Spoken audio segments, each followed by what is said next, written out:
I would like to ask you if there is one thing which people can change in their individual life, which help our environment in a big way. What would that one request be? People are living in different types of conditions. Large mass of people are living in rural India.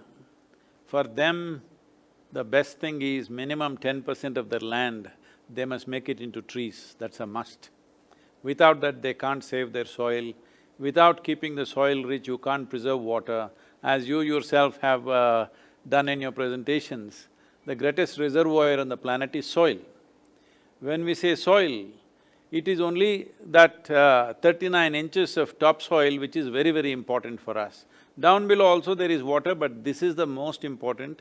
If we want to keep the biodiversity of the soil and everything rich, entire life process from worms to insects to human beings, we all are surviving because of this topsoil. So, that is a prescription for the rural masses that at least 10% of their land must become trees. But for the urban people, the most important thing is that we need to see how what we consume is minimized and what we waste is also minimized, or how recycling things can happen. Every citizen in the country, particularly urban citizens, must be willing to pay for their waste. That the waste that is going out, the sewage that you let out, that needs to be treated. But right now, the problem is of resources and things like that. So everybody should become willing that what I throw is also my responsibility. Nobody is paying for the sewage that they let out into the, the city municipality or whatever. There has to be a price for that. Responsible citizens must understand that ecology is not a tomorrow's problem, it's today's problem. Whatever we are throwing out in the form of sewage, in the form of waste, whether it's plastic waste, organic waste, or even pollution, let's say everybody must count how many hours in a month am I starting my car, so what is it that is going out, what is the price for that? If we think like this and become a conscious society, then solutions are many, because there's no one magic wand solution.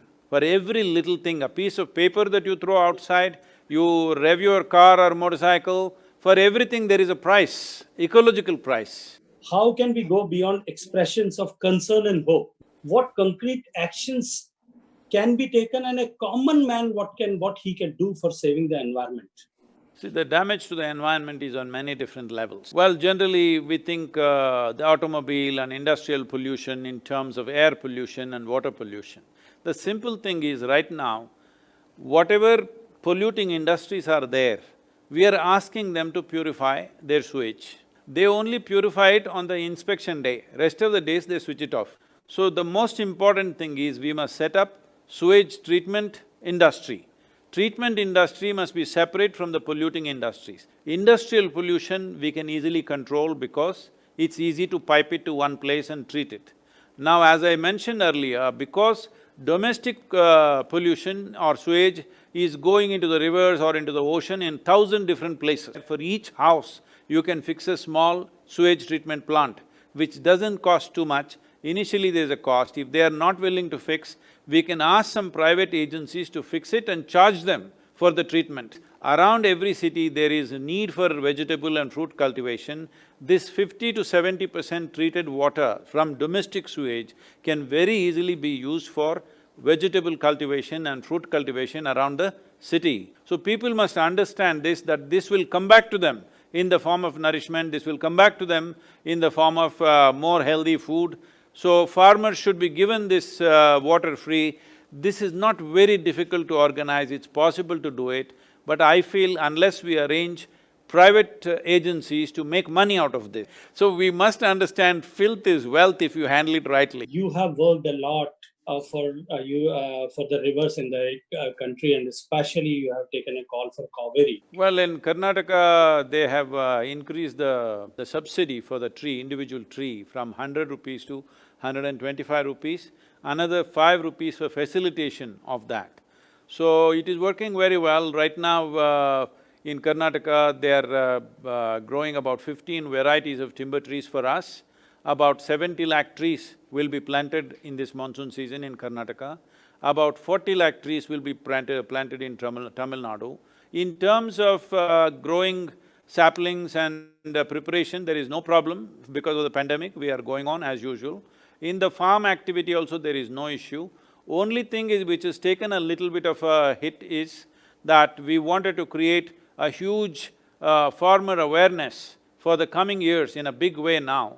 That has been delayed, but it's not really a problem. As we start planting in monsoon season, at that time we will do. This year about 1.12 crores of plants will go onto the farmers' land. So this is a big movement. 1 crore trees is not small because this involves a certain number of farmers. How do you think that this Atmanirbhar Bharat is going to bring changes and going to give strength in the future to our country? Atmanirbhar is not about closing our doors. Atmanirbhar is about the health of the nation, of how we keep this nation. But this is not a closed-door policy, this is an open-door policy. Foreign products, foreign investments can come, but we want it to be manufactured and the thing should happen in India rather than happening somewhere else and finished product coming here. The most important thing is, things should come here and get manufactured rather than manufactured elsewhere and coming here. So essentially, Atmanirbhar does not mean closing our doors, but opening our doors in a much bigger way than we had done, so that it is not only… the policies are not just about taxation. Always it's been about taxation, put 2% more, put 5% less, like this it's been going on. That is not the way. We must welcome this. I have also, written something about this and sent it to all the concerned people, that the important thing is, right now, there is a possibility that a whole lot of nations which have invested in our neighboring countries want to shift for a variety of reasons, if not wholly, at least partially, because they don't want to put all their eggs in one basket, they want another basket. We should show India is a safe basket. It is very important that people understand their investments are safe, that in the name of Atmanirbhar, tomorrow we won't nationalize, because this has happened in the past. People have that fear that they will suddenly nationalize the industry, they will do something else. This must be unequivocally stated that in India, if you put $1 here, your dollar is always safe and it will grow, it will not die, it will not be taken, it is not at risk, there is no social unrest. All these points must be made very, very clear to the world. Otherwise, Atmanirbhar can become a closed-door policy, which should never happen. I know that is not the intention, but it should not turn out that way in other people's perception. Atmanirbhar as self-reliance, immediately people think it's closed-door policy. We must find a better English word for Atmanirbhar. A good English word is needed, because self-reliance is always misunderstood as closed-door policy. Actually, I had given a recommendation even to the Prime Minister's office regarding this. That is, the farmer can sell his produce wherever he wants. This is very important.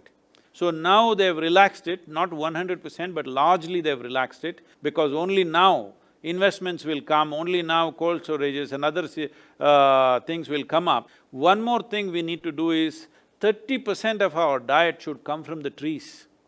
In ancient times, when the travelers came to India, they noted Indian diet is very rich with fruit, and they are saying that is one reason Indian people are intellectually very sharp, because they are consuming so much fruit. So now, if you look at the rural population, there is hardly any fruit consumption because fruit trees are all gone.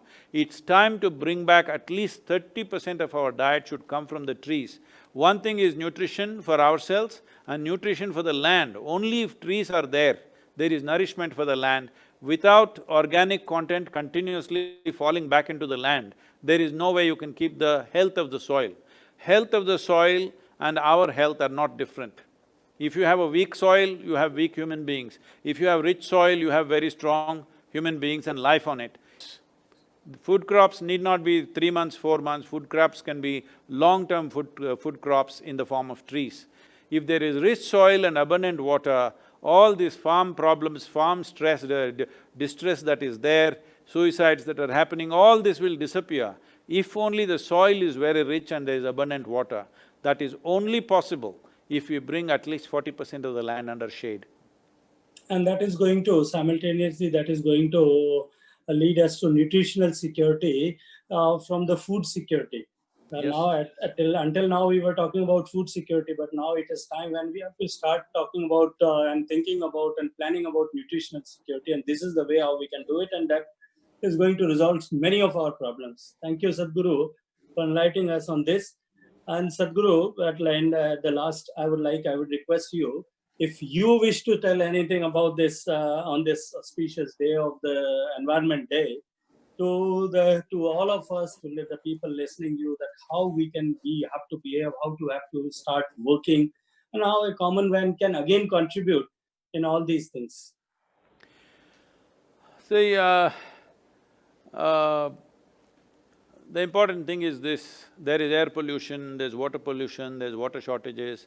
These are all consequences that we feel. The most fundamental problem is soil. Soil is the only real problem. If soil is rich, there will be water. If soil is rich and that there is enough vegetation on it, air will be purified. To what extent means, right now, some of the scientists have made these calculations, 1 trillion trees if you plant. In the last 50 years, all the gas emissions and carbon emissions that have happened in the world, 1 trillion trees in 15 years' time, they will absorb everything. Now, just the Cavery basin, we are talking about 2.42 billion trees. It is vital that we take up river basins first, because river basins are a system. Rivers are not individual rivers, river is a system. If you do not save the tributaries, you cannot save the river, because river is only a confluence of all the tributaries coming in. So the river basin has to be taken care of.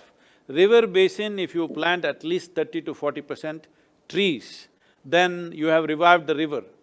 It is very important. When I spoke about this in United Nations, they said, Sadhguru, if you can just do this 2.4 billion plantations and show little improvement, just 5–10% improvement, this will become the world's model, you must do this. But it will take time. Right now our project is 12-year time. But why should we wait for 12 years to be over? This is not rocket science. This is the way nature was earlier.